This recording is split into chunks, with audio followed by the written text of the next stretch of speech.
Hello everyone and welcome back to Mellow Farms. Well, we are out today working on the 2009 Smart Fortwo model 451, and today we are going to be doing the rear brakes on this unit. We're going to be replacing the shoes and the drums, as well as the springs and hardware kit in there. Also, we're going to be replacing the self-adjusters on both sides. The self-adjuster on the passenger side is not working. I'm not sure if it's a matter of it's assembled wrong or if it's a matter of something's bent on it or wrong with it.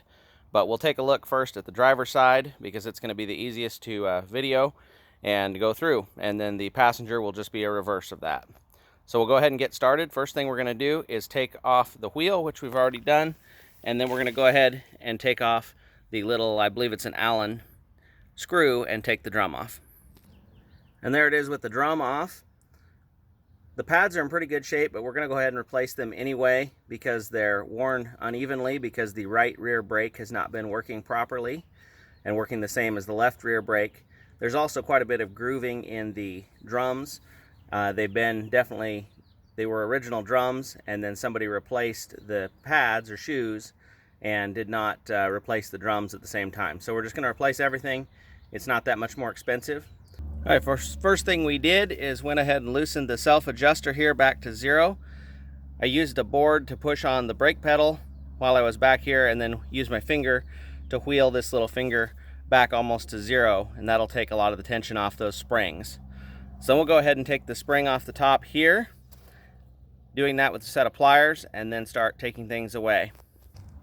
I took all 3 of these springs off. That's the one on the bottom, and the one holding the self-adjuster, and the big one across the top. Then also took this spring off the self-adjuster.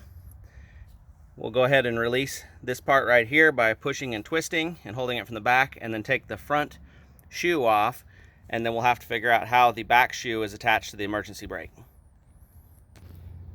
So now we're left with the back pad or shoe. If you go ahead and pop it down, you'll see right here you have to pull this spring back and unhook it off of that clip right there, and that'll take off the emergency brake piece. So there it is with everything pulled off.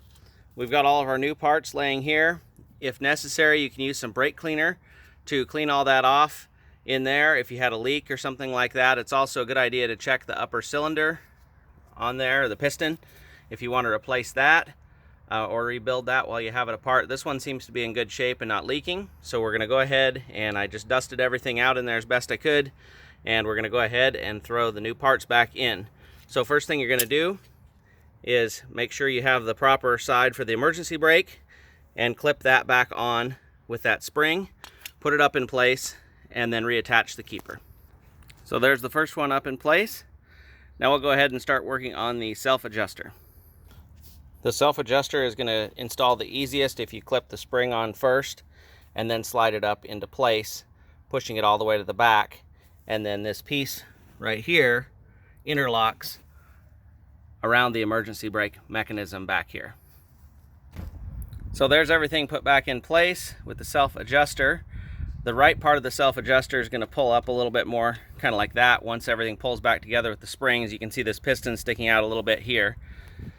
Now we'll go ahead and install the springs on everything. We'll start with the little spring at the bottom. In this particular case, it's blue, and it goes right underneath here. So there is all the pieces put back on. So I like to leave the adjustments at 0 and put the new drums on, and then let it adjust itself. That way we don't get anything too tight. So I'm going to go ahead and clean that drum, get it put on, and let it adjust itself. Then I'm going to go ahead and bleed the brakes just to make sure I don't have any bubbles that I got in or bubbles that were there from the previous owner. I also want to make sure we get new fluid flushed through everything. So we'll do that process and then finish it on the other side the same way. Hope everybody enjoyed the video. Remember, you can't finish a project without getting started.